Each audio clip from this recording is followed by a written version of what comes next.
وَإِنَّ اللَّهَ رَبِّي وَرَبُّكُمْ فَاعْبُدُوهُ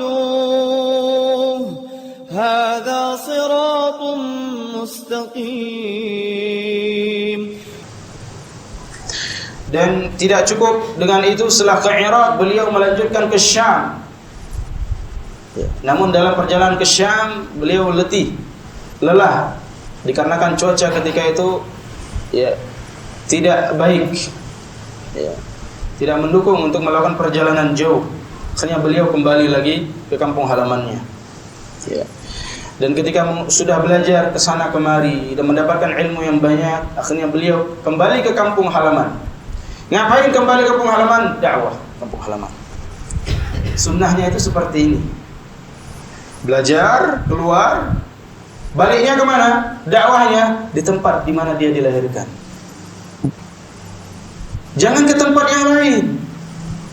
Antum orang Langsa, belajar ke Madinah, pulang dakwah di Langsa. Jangan orang Langsa dakwah di Jawa. Jangan tinggalkan ini kampung antum, selamatkan di sini, dakwah di sini.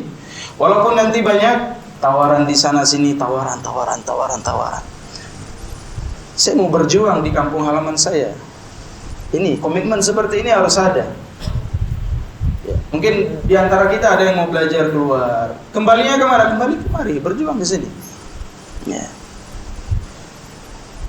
Mungkin kalau sudah banyak da'inya, oke lah. Tawaran di luar. Atau dia nggak diterima di sini, mungkin diusir.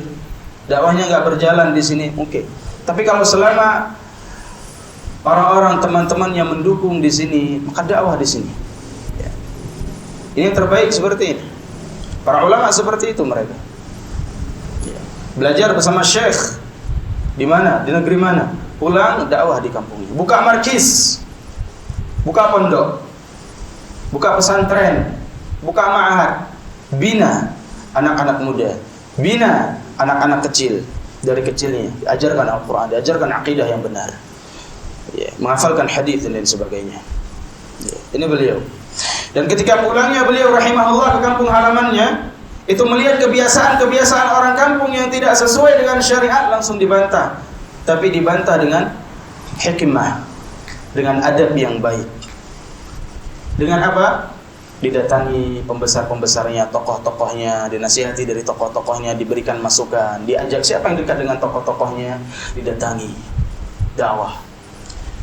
Dan beliau rahimahullah nggak pernah bisa diam kalau masih ada orang yang berbuat syirik, masih ada orang yang berbuat kebid'ahan, masih ada ajaran-ajaran baru yang tersebar yang tidak ada diajarkan oleh Nabi SAW. Beliau nggak tahan, didakwahkan, disampaikan sedikit demi sedikit, sehingga dakwah itu berkembang di masa beliau rahimahullah taala, dan sampai sekarang ini bisa dirasakan hasilnya.